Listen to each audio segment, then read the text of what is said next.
E aí, tudo bom? Esse começo de ano, na verdade todos os começos de ano, para as aulas de redação, eles são tumultuados e até um pouco atrapalhados, porque os alunos têm um anseio grande por começar a produzir textos que tenham a cara do que eles vão ter que fazer nos exames vestibulares, e há uma demanda muito grande do como fazer. Bom, é importante entender que qualquer programa de redação, independentemente de onde ele seja desenvolvido, na sua escola de ensino médio, no seu cursinho pré-vestibular, num curso específico de redação, ele é um programa. Então, ele começa com questões muito elementares, o que é texto, no caso, o que é argumentar, a diferença entre convencer e persuadir, e por aí vai, até nós chegarmos no momento em que está todo mundo mais ou menos maduro para começar a pensar de maneira mais complexa e organizar o texto numa determinada estrutura. Observe que eu estou usando a palavra estrutura e não a palavra modelo, ok? Porque modelo sugere uma ideia meio mágica de que alguns professores têm ideias matadoras que podem dar conta de qualquer exame vestibular, em qualquer circunstância, para qualquer tema. Tá?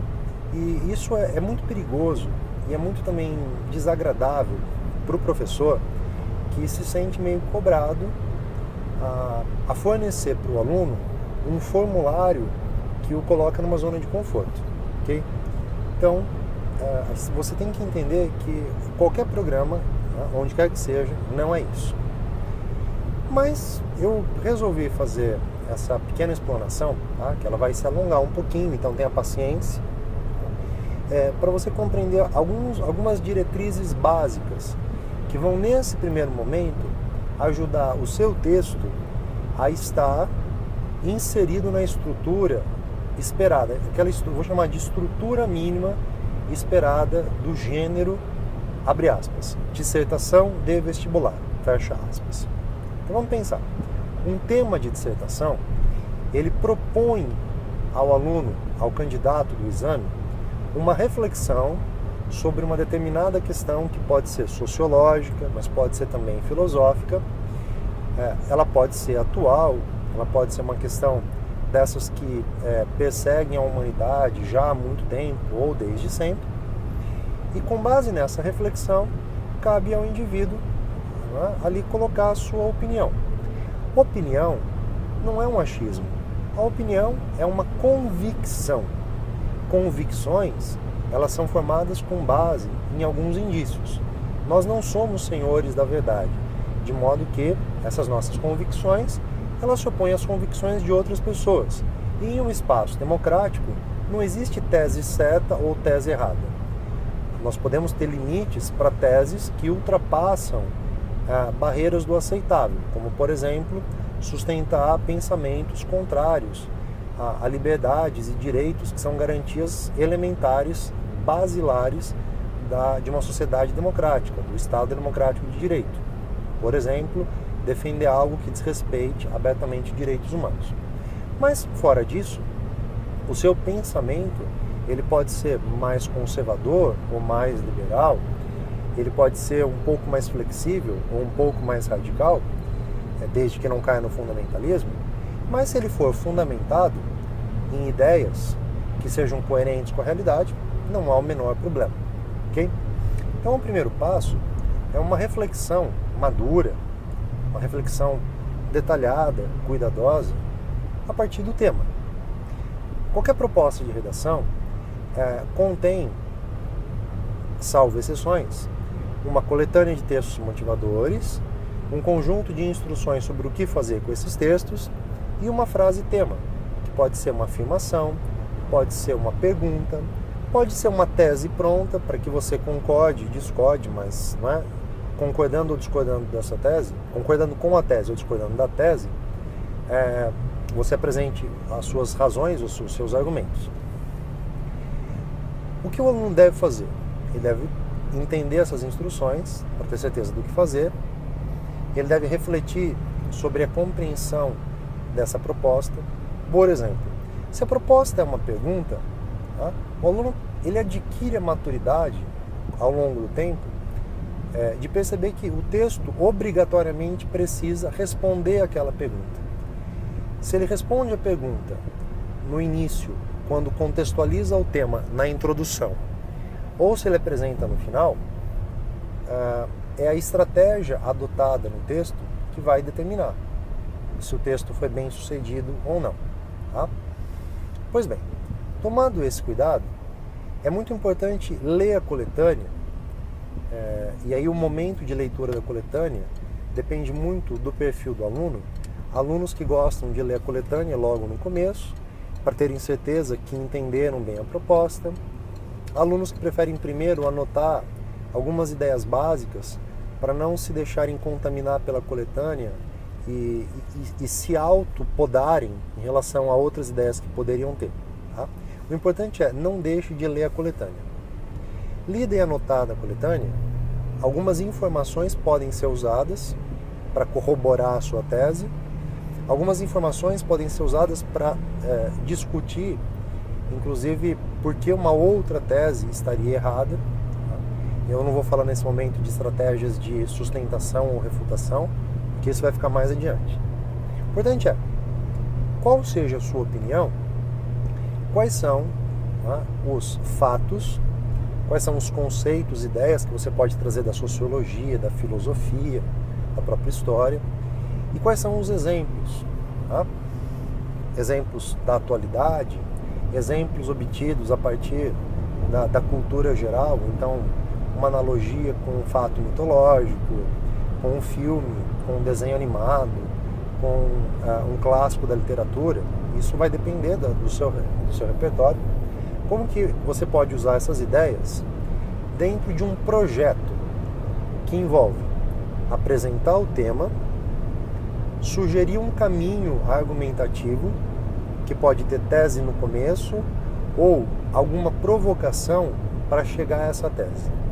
Essa segunda possibilidade, ela sempre faz as pessoas levantarem a mão. Mas, professor, como eu faço isso? Eu vou dar um exemplo simples. Vamos imaginar que nós estejamos discutindo qual é a natureza do linchamento.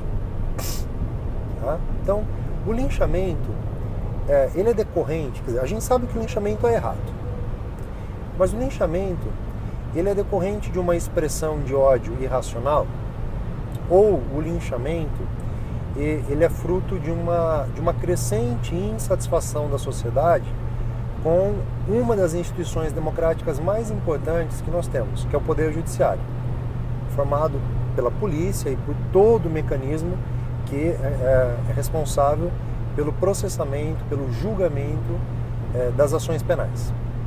Então, cabe uma discussão importante.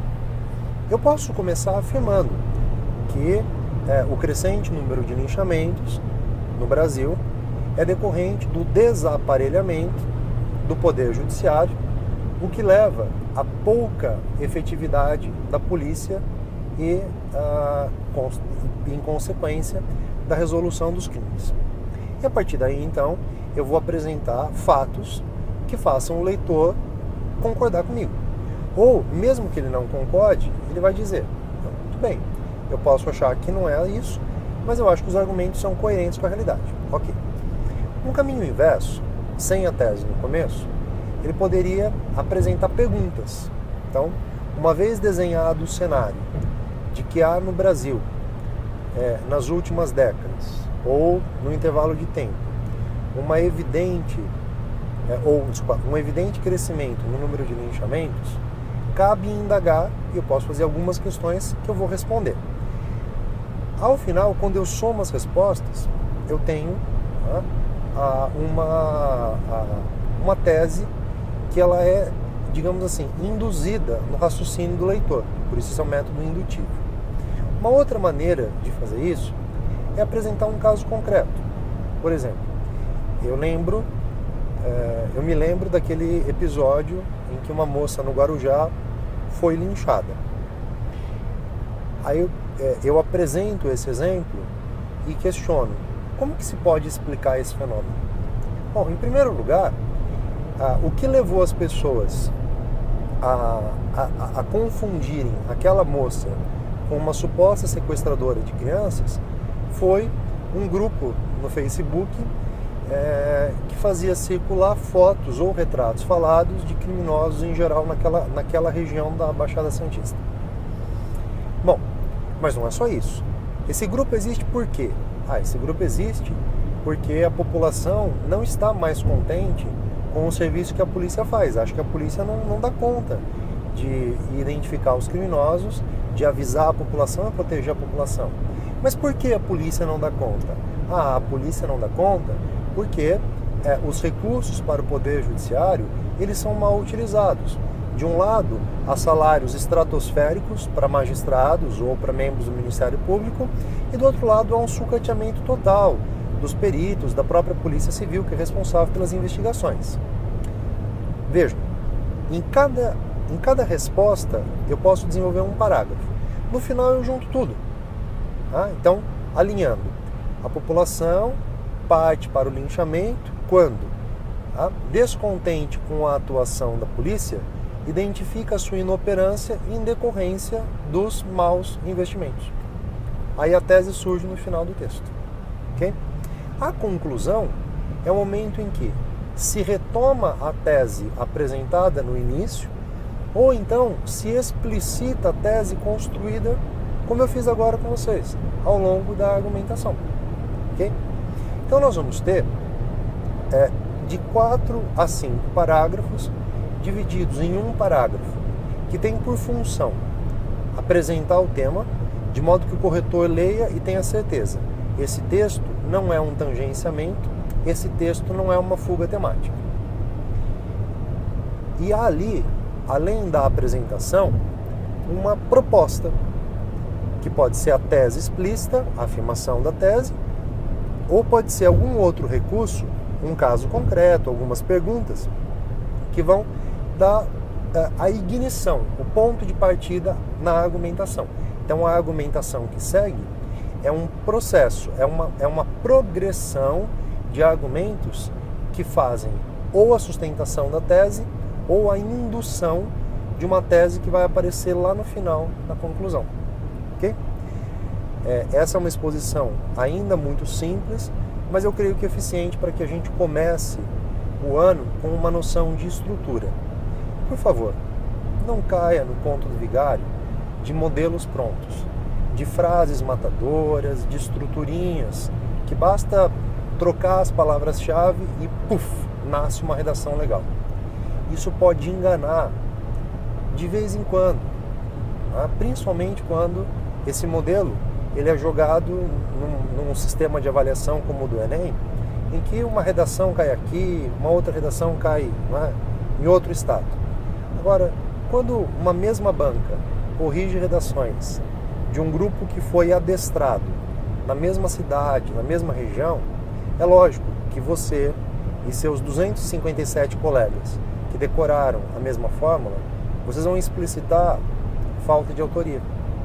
Então isso pode ser um grande complicador, quando uma banca de correção pega várias redações muito parecidas umas com as outras. Ok? Um abraço para vocês, bom carnaval, boas redações e até a próxima.